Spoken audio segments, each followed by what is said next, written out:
Vamos abrir a palavra do Senhor no Evangelho de Mateus, mais uma vez, capítulo 25. Deixa aberta a sua Bíblia em Mateus, capítulo 25. Nós estaremos retornando para aí. Já foi feita essa leitura. E aí, para ganhar tempo, eu não vou ler agora, vou ler mais para frente. Amado, amada, você que se predispôs a estar conosco hoje, eu queria convidá-lo a estar pensando comigo na palavra, na mensagem que está nesse texto. Observando as coisas nesses dias de pandemia, nesses dias de repercussões cada vez mais assustadoras, nós notamos que o bem-estar que a nossa geração alcançou trouxe consigo um conformismo perigoso que faz com que as pessoas projetem sua vida apenas para o aqui e para o agora, esquecendo-se de que, além da dimensão material e física, há uma dimensão espiritual que precisa ser cultivada, que precisa ser desenvolvida, precisa ser aperfeiçoada. E aí é somente na iminência da morte, ou quando nos aproximamos de tragédias anunciadas como as enchentes, as tsunamis, terremotos, guerras e pandemias, que nós somos levados a pensar e a considerar como será a nossa vida após a morte. Meus amados, durante o seu ministério terreno, Jesus nos falou em várias situações. Poderíamos dizer que Jesus falou o tempo todo sobre essa vida espiritual. E nos últimos dias, já próximo de sua crucificação, ele intensificou o seu ensino sobre esse assunto através do sermão profético, que está lá registrado no capítulo 24 de Mateus, mas também no capítulo 21 do Evangelho de Lucas e 13 do Evangelho de Marcos. E também através das parábolas sobre a sua segunda vinda e o fim dos tempos. Então Jesus, quando estava próximo de concluir e consumar a sua obra, ele intensificou as informações e o ensino sobre o fim dos tempos e sobre a parte espiritual da vida humana. Com esse sermão profético, e com as parábolas do fim dos tempos, que estão registradas na maioria dos evangelhos, Jesus estava fazendo um chamado apaixonado, tanto para os seus discípulos, como para a humanidade em geral. E o chamado era: fiquem alerta, fiquem apercebidos, fiquem vigilantes. Finalmente, quem tem ouvidos para ouvir, ouça. E aí, com essa temática que nós iremos utilizar durante toda essa semana, nós vamos perceber que o Senhor Jesus, ele fez esse chamado, fez esse desafio, e parte desse chamado está registrado no texto de Mateus 25, que diz assim: então o reino dos céus será semelhante a 10 virgens que, tomando as suas lâmpadas, saíram a encontrar-se com o noivo. 5 dentre elas eram nécias e 5 prudentes. As nécias, ao tomarem as suas lâmpadas, não levaram consigo azeite. No entanto, as prudentes, além das lâmpadas, levaram azeite nas vasilhas. E tardando o noivo, foram todas tomadas de um sono e adormeceram. Mas à meia-noite ouviu-se um grito: eis o noivo, saí ao seu encontro. Então se levantaram todas aquelas virgens e prepararam as suas lâmpadas. E as nécias disseram às prudentes: dai-nos do vosso azeite, porque as nossas lâmpadas estão se apagando. Mas as prudentes responderam: não, para que não nos falte a nós e a vós outras. Ide antes aos que o vendem e comprai-o. E saindo elas para comprar, chegou o noivo, e as que estavam apercebidas entraram com ele para as bodas, e fechou-se a porta. Mais tarde, chegaram as virgens nécias clamando: Senhor, Senhor, abre-nos a porta. Mas ele respondeu: em verdade vos digo que eu não vos conheço. Vigiai, pois, porque não sabeis o dia nem a hora. Amém. Queridos, a parábola das 10 virgens, ela é uma dessas que Jesus alerta a humanidade para a necessidade de se estar preparado para a sua segunda vinda e para os tempos do fim. Utilizando-se da ilustração de um casamento na moda palestínica, com a qual os seus ouvintes já estavam bem familiarizados, Jesus chama a atenção deles para a necessidade que tinham de buscar o preparo para essa realidade, a realidade espiritual.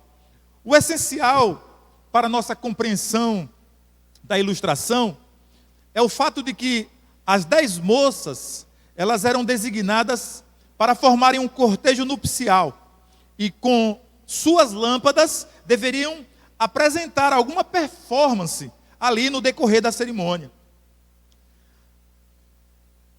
Mas, para tudo isso, para que essa performance fosse bem desenvolvida, era necessário que, na hora que o noivo chegasse, elas estivessem prontas. E assim, não perderiam a oportunidade de, como estava combinado e talvez até ensaiado, fazer parte daquele cerimonial.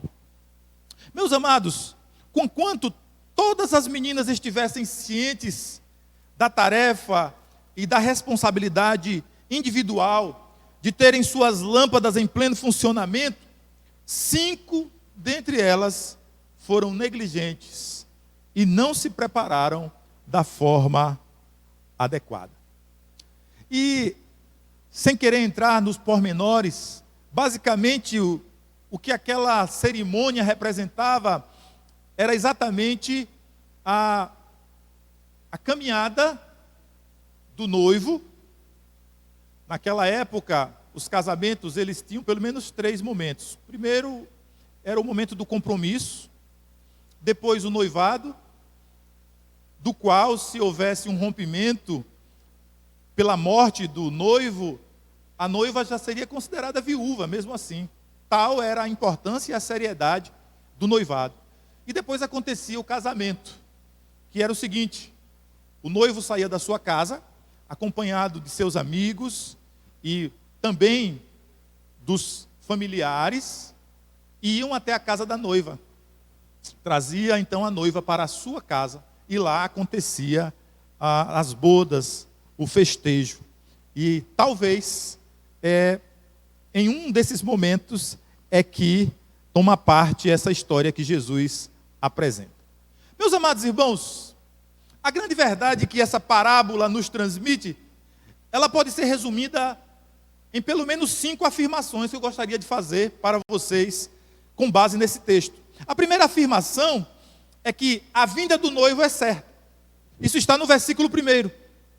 No versículo 1 diz: então o reino dos céus será semelhante a 10 virgens que, tomando as suas lâmpadas, saíram a encontrar-se com o noivo. A vinda do noivo é certa. A primeira afirmação que nós podemos fazer com base nesse chamamento, nessa convocação que Jesus faz à vigilância, à prudência e a estar preparado, é que a vinda do noivo é certa. As 10 moças, todas elas, estavam cientes da chegada do noivo, e para o encontro, elas foram então providas de uma lâmpada, mas uma lâmpada que precisava ser reabastecida. Portanto, aquelas 10 moças, como conhecedoras da cultura, como familiarizadas com os costumes da época, elas sabiam que seriam providas de uma lâmpada, mas que essa lâmpada necessitaria de tempos em tempos de ser reabastecida. A primeira afirmação diz que a vinda do noivo é certa.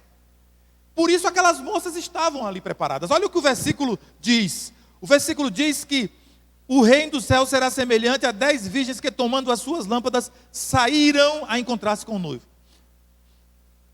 Tudo indica, por esse texto, que todos nós estamos saindo a nos encontrar com o noivo. É óbvio que o título ou o nome noivo refere-se exatamente ao Senhor Jesus e à sua segunda vinda. De modo que o fato de todas as 10 virgens terem saído para encontrar-se com o noivo, nós poderíamos, sem dúvida nenhuma, assegurar que elas estão representando toda a humanidade. De um modo ou de outro, todos nós estamos saindo ao encontro do noivo. Na nossa jornada pessoal, na nossa caminhada, nós estamos nos dirigindo para esse encontro, pois está registrado lá na segunda epístola de Paulo aos Coríntios, que todos nós compareceremos perante o Senhor. Está escrito também em Romanos 14, todos nós compareceremos diante de Deus. Portanto, a primeira afirmação que destaca a grande verdade dessa parábola é que a vinda do noivo é certa. Mas a segunda afirmação é a que diz que quando ele vier, nem todos estão preparados.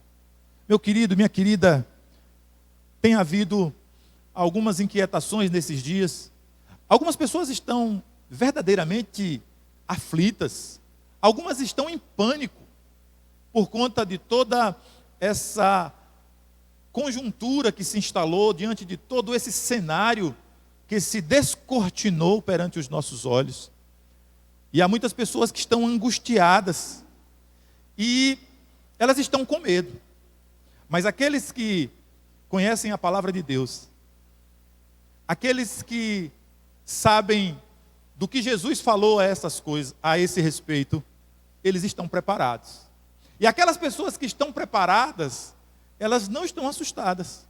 Daí então, nós percebemos que o Senhor Jesus destaca nessa parábola que quando ele vier, nem todos estão preparados. Então essa é a segunda afirmação. Os versículos 2 e 3 diz: 5 dentre elas eram nécias e 5 prudentes. As nécias, ao tomarem as suas lâmpadas, não levaram azeite consigo.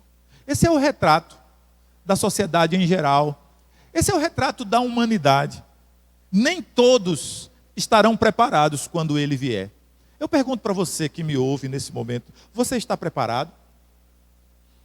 Essa configuração que se instalou, não apenas em nosso país, mas em todo o mundo, desde o Oriente até aqui, ela tem levado algumas pessoas a refletirem sobre a brevidade da vida. E o que tem feito com que as pessoas pensem mais seriamente sobre isso é exatamente o fato de que até mesmo as grandes potências financeiras mundiais estão perdendo parte da sua população para esse vírus. E essa situação, ela nos leva a perceber o quanto a nossa vida é limitada. E aí nessa hora não tem condição social, não tem status, não tem a situação no meio profissional, não tem habilidade, não tem o que seja mais especializado. Todos podemos nos tornar vítima dessa doença. E aí então, com a proximidade dessa situação, percebemos que o preparo é necessário. Então, Jesus está dizendo aqui para os seus interlocutores que quando ele vier, nem todos estão preparados. Apesar de todas as moças, elas serem conhecedoras da cultura local, de estarem informadas de que poderia ocorrer imprevisto, 5 dentre elas não se prepararam de forma adequada. Observe aí que as nécias, ao tomarem as suas lâmpadas, não levaram azeite consigo. Meus amados, se eu pretendo fazer uma viagem de 100 quilômetros e sei que o meu veículo ele faz 10 quilômetros por litro, eu não posso partir para essa viagem apenas com 10 litros de combustível. Ah, mas se faz 10, então o carro vai me levar a chegar lá com esses 10 litros. Não, eu coloco 15 litros. Ou eu coloco até o tanque cheio. Mas aquelas jovens, elas não pensaram nos imprevistos, não pensaram nos incidentes inauditos, elas não pensaram, elas não avaliaram os riscos. E com isso elas levaram apenas as suas lâmpadas. E talvez Jesus estivesse usando aqui essa ilustração exatamente para mostrar que algumas pessoas nos nossos dias também estão andando com o carro na reserva. Estão andando com combustível suficiente apenas para o trajeto. Mas se ocorrer um imprevisto, se ocorrer uma dificuldade, se de repente por alguma desregulagem no sistema de alimentação do veículo, o consumo aumentar, você ficará no meio da estrada. E meu amado, espiritualmente falando, Jesus está alertando que quando ele vier, nem todos estarão preparados, exatamente por essa condição. Agora, o que é que levou aquelas moças sabendo de tudo isso, não se proverem de combustível, não prepararem as suas botijas? Porque no versículo 2 e 3 diz, 5 dentre elas eram nécias e 5 prudentes. As nécias, ao tomarem as suas lâmpadas, não levaram consigo o azeite. Não levaram consigo o azeite. No entanto, as prudentes, versículo 4, além das lâmpadas, levaram azeite nas vasilhas. Por que será que as 5 prudentes tomaram esse cuidado, e além da lâmpada na mão, eu fico aqui imaginando, elas devem ter levado ali aquela botija, ou presa ao corpo, ou com uma alça, não sei. Mas vamos conjecturar, vamos imaginar. Será que as nécias não levaram as botijas? Por quê? Por peso? É pesado. Estética? Não fica bem com o meu vestido. Não sei. Inconvenientes sociais? O que é que os meninos vão dizer? Eu com a lâmpada e com essa botija aqui. Imprudência? Tolice? Não sei. O fato é que Jesus sabia que aquelas pessoas que lhe estavam ouvindo, no meio delas, havia algumas também que não estavam preparadas. E esse alerta serve para nós no dia de hoje. Quando ele vier, você estará preparado? Mas a terceira afirmação, amados, é que o fator determinante entre preparados e não preparados é o azeite. O que eu estou querendo dizer com isso? Não sei se você conseguiu anotar, eu vou repetir. O fator determinante entre preparados e não preparados é o azeite. Olha o que diz o versículo 5. E tardando o noivo, foram todas tomadas de sono e adormeceram. Meus amados, a sentença adormeceram aqui, incluindo todas, revela que exteriormente não dá para saber quem é que estava preparado e quem não estava. Aqui nesse caso, o noivo atrasou. Nós já estamos acostumados a ir em festas de casamento aqui no Ocidente, e quem atrasa é a noiva. Mas no caso do Oriente, naquela época, na Palestina, o noivo é que atrasava. E o noivo atrasou. E atrasou bastante. Ele só chegou à meia-noite. De modo que todas adormeceram. Elas devem ter saído de casa à tardinha, bem arrumadas. Mas ali, de acordo com a demora do noivo, elas, premidas pelo cansaço, elas adormeceram. Elas dormiram. Todas elas dormiram. E quem olhasse assim para o grupo das moças, não via diferença alguma. Não dava para saber quem era preparada, quem era despreparada. Não dava para saber quem é que estava capacitada e quem não estava, porque todas estavam ali com as suas lâmpadas. De modo que o fator determinante entre as preparadas e as não preparadas é exatamente o azeite. O azeite. Todas adormeceram, ou seja, o elemento diferenciador entre salvos e perdidos não é inerente ao indivíduo, ou seja, não é visível ao indivíduo, mas é de algo fora dele, é simbolizado no combustível que ele carrega consigo. Em outras palavras, os preparados, ainda que adormeçam, quando despertarem, contarão com a provisão que fizeram quando estavam acordados. Deu para entender? As prudentes abasteceram as suas botijas com antecedência. Elas foram previdentes. Mas quando elas estavam ali adormecidas, não dava para imaginar quem é que estava preparado e quem não estava. Talvez isso nos traga uma reflexão interessante. Aparentemente, você olha para as pessoas, as salvas das não salvas, e você não vê, não enxerga nada de diferente. Você não enxerga, mas o Senhor enxerga. Ele está vendo quem tem azeite e quem não tem azeite. Quem está preparado e quem não está preparado. Portanto, o fator determinante entre os preparados e os não preparados é o azeite. Você está entendendo? É o azeite, é o combustível, é a provisão, é o preparo. E essas moças, elas estavam com as suas lâmpadas, mas algumas delas esqueceram ou não quiseram levar o azeite na botija. Daí, saber que os preparados, ainda que adormeçam, quando despertarem, contarão com a provisão que fizeram quando estavam acordados. Isso aqui talvez, eu não quero polemizar o texto, mas talvez esteja falando que todos nós morreremos. Todos nós passaremos pela morte, com exceção daqueles que serão arrebatados.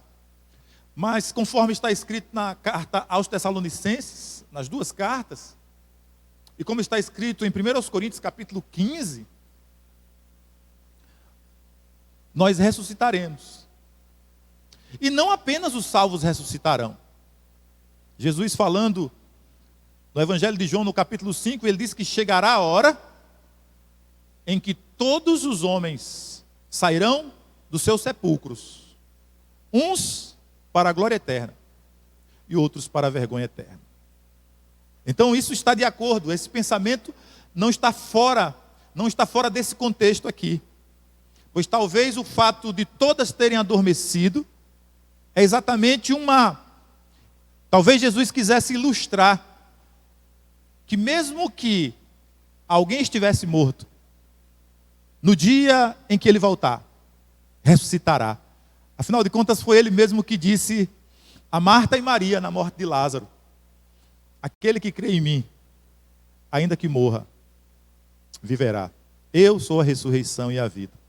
Aquele que crê em mim, ainda que morra, viverá.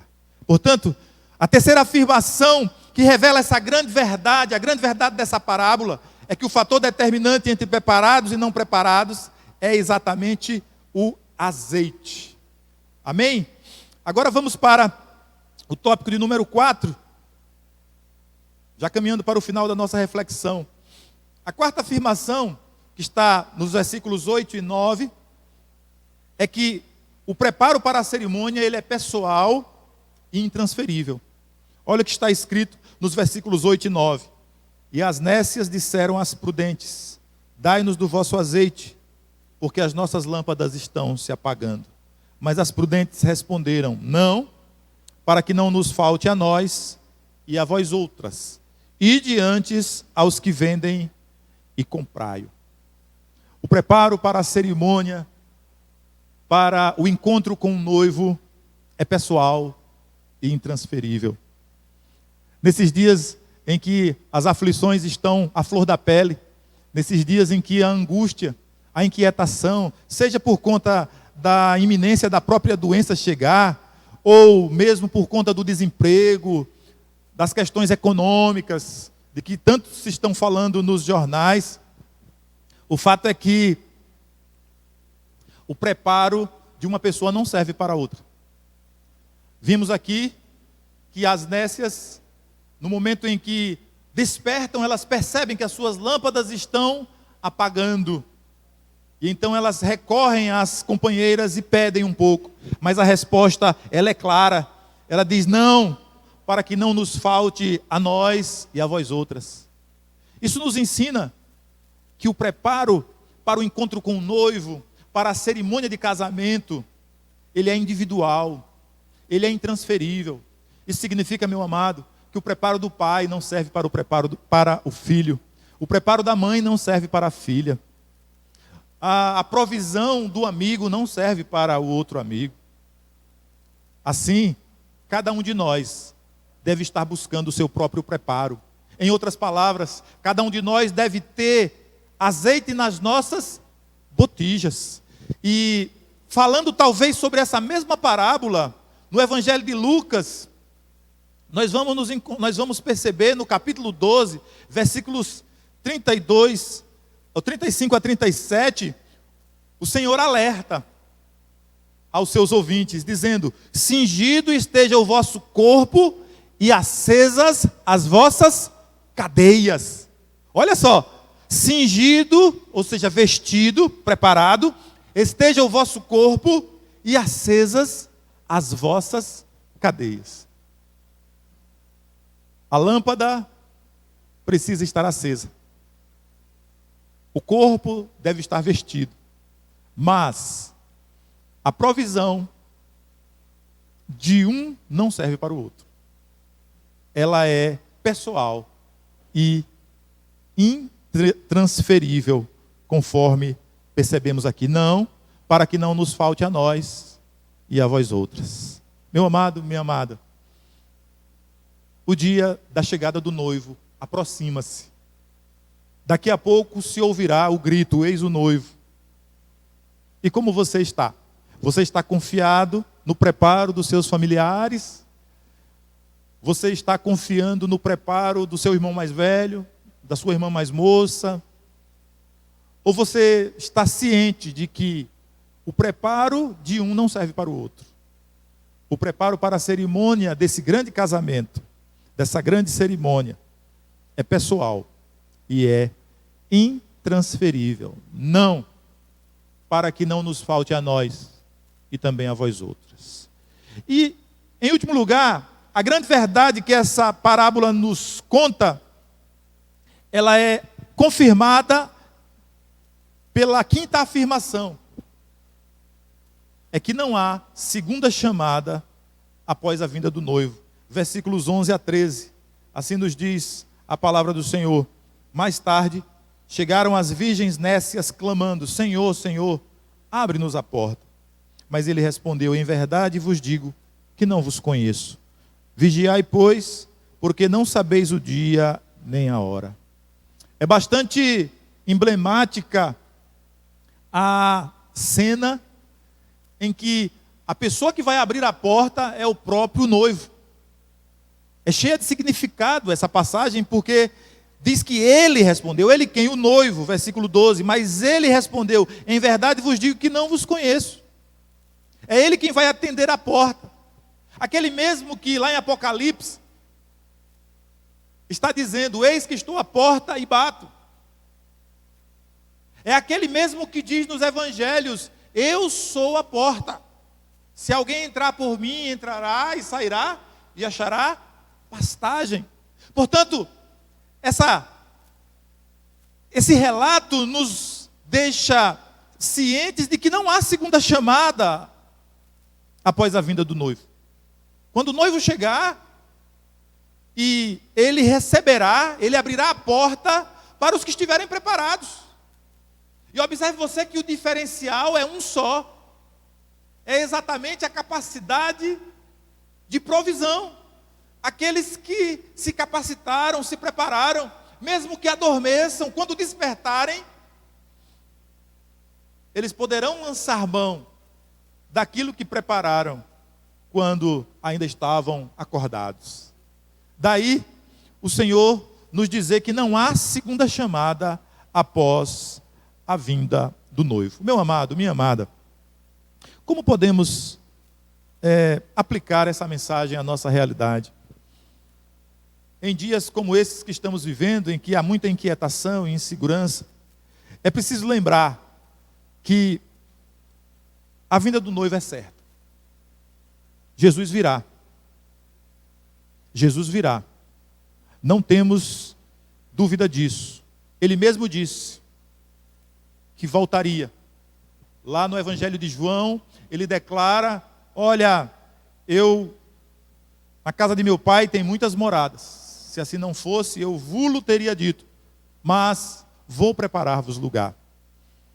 E ele diz que ele também retornaria. E essa garantia, ela é atestada por todos os apóstolos.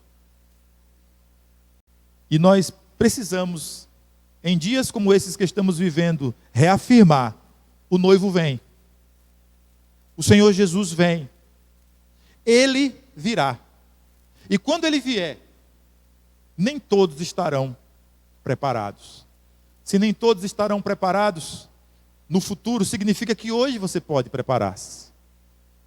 Você está a caminho. Você está na jornada para encontrar-se com o noivo. Portanto, não se descuide. Procure abastecer-se. Procure encher a sua lâmpada e também a botija de reserva, para que você possa estar preparado, mesmo que você venha adormecer, mesmo que você venha a fraquejar, você tem provisão. Saiba que o que diferencia os salvos dos perdidos é exatamente a presença do azeite.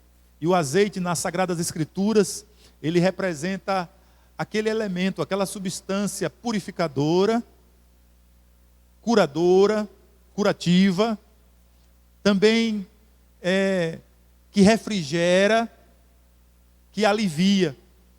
E além disso, o azeite é uma das figuras simbólicas do Espírito Santo de Deus. E todos aqueles que servem ao Senhor sabem que necessitam da ação do Espírito Santo na sua vida. Ele é o penhor da nossa salvação, ele é o selo, ele é a marca da nossa salvação. Assim sendo, você precisa ter esse elemento na sua vida para diferenciar-se dos perdidos. Como o preparo, ele é pessoal e intransferível, é necessário que você cultive uma vida de santidade. Meus amados, é impossível agradarmos a Deus sem fé e sem santidade. Precisamos ter fé e precisamos viver de forma santa, de forma íntegra e agradável ao Senhor. Portanto, não confie na herança familiar, não confie nos feitos das pessoas que estão à sua volta, mas busque esse preparo de forma pessoal para a sua vida. E tenha ciência de que não haverá uma segunda chamada. A gente vive num mundo em que sempre há quando o aluno perde na prova, tem a recuperação. Quando ele perde na recuperação, aí tem um conselho de classe. Enfim, são inúmeras as repescagens educacionais. Mas no que diz respeito à vinda do Senhor Jesus, à vinda do noivo e aos tempos do fim, não há segunda chamada. Portanto, esteja preparado. O Senhor espera encontrá-lo preparado. Lá em Lucas vai estar escrito que bem-aventurado aquele servo que quando o Senhor chegar, o encontrar fazendo assim. Meu amado, e o arremate dessa passagem no versículo 13 diz: vigiai, pois, porque não sabeis o dia nem a hora. Fiquem vigilantes, fiquem atentos. Quem tem ouvido para ouvir, ouça o que o Espírito diz. Que Deus possa abençoá-lo ricamente e que você possa compreender a necessidade de estar preparado para o dia do Senhor. Que Deus nos abençoe.